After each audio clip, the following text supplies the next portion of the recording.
Here with Josie and her stick in the woods, trying to keep up my fairly daily video check-ins with you guys. And I wanted to respond to a question that was left in the previous video's comment section. I can't remember the name of the user, but you asked, how do I find self-belief? And what do I do about this feeling inside that stops me from being confident, that stops me from feeling as though I can be myself?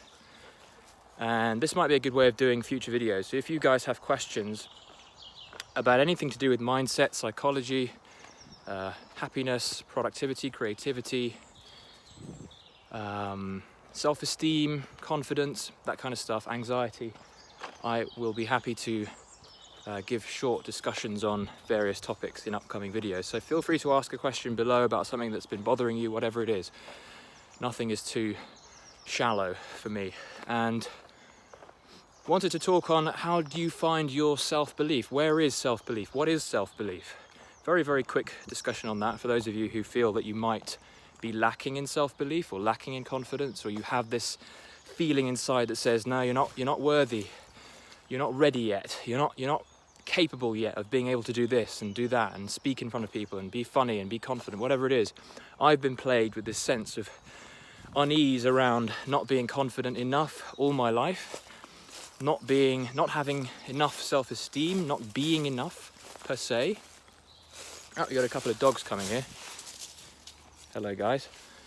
And what I've always said in my articles and my videos, come on Jason, is that self-esteem is an illusion. This idea that we have a kind of measure of our own self-worth, that we regard ourselves as, we have a kind of a measuring stick against which we kind of measure ourselves in our minds. We call it self-esteem. I have low self-esteem, I have high self-esteem.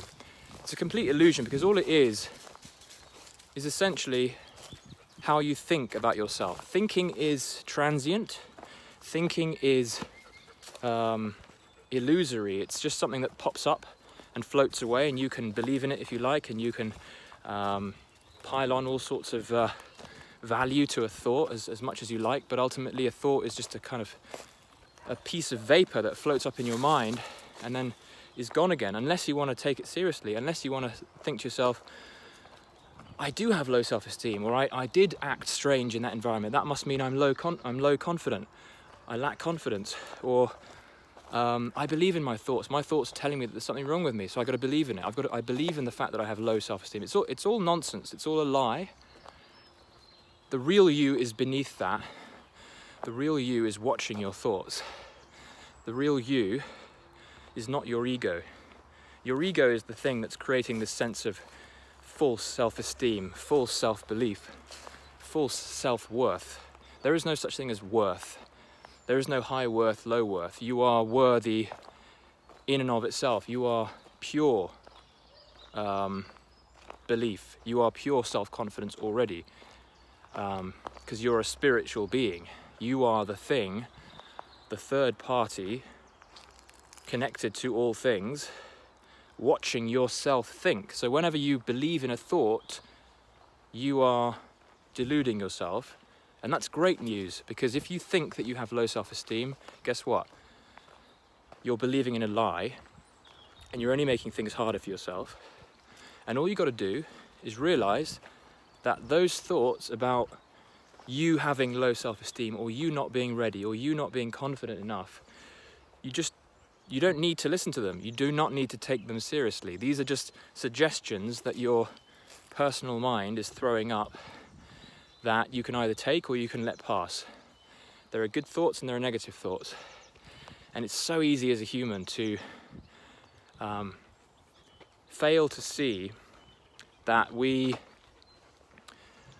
are the wisdom, we are the intelligence, we are the connected power, the connected life force behind all of that nonsense thinking. And we can use thoughts absolutely for good, for innovating, for inventing. But ultimately, anything that makes you feel bad, if a thought comes up and it makes you feel bad and it makes you feel low confidence, it's a great indication that you're buying into a thought that isn't helping you. And you can thank your thoughts for making a suggestion, but it's not the right suggestion. And all you got to do to find belief in yourself is to not think that you have to do that, you know? Let go of the thought that you need to fix yourself. Let go of the thought that you need to find self-belief in yourself before taking action. Let go of the need to figure out a way to be more confident or to trick yourself into being more confident. There is nothing you need to do. You are a full, powerful, confident soul underneath all of that shroud of thinking that kind of makes up your ego. Your ego does this so that it protects you, but it's not helping, because creating an identity for yourself is only limiting. It's only ever limiting. And the real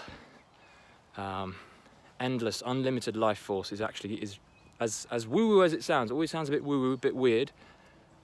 But if you can truly absorb this idea and just sit with that idea and sit with yourself, knowing that you are as confident as you need to be, without needing to be any more confident, you have everything you need, there's no pressure anymore. You can let go, you can breathe. And whatever you put your mind to, whatever you bring yourself to, whether it be public speaking or meeting a new girl or doing something that takes courage, the only thing you need to do is to be there.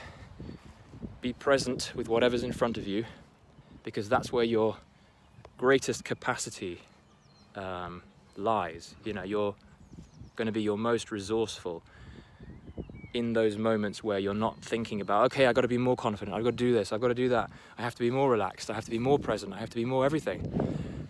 Let go of those thinking, let go of those thoughts. Be present, realize you are everything you need to be. And the more you can let go to that, and it takes a bit of practice, the more you can sit in that realization and just sort of bask in it.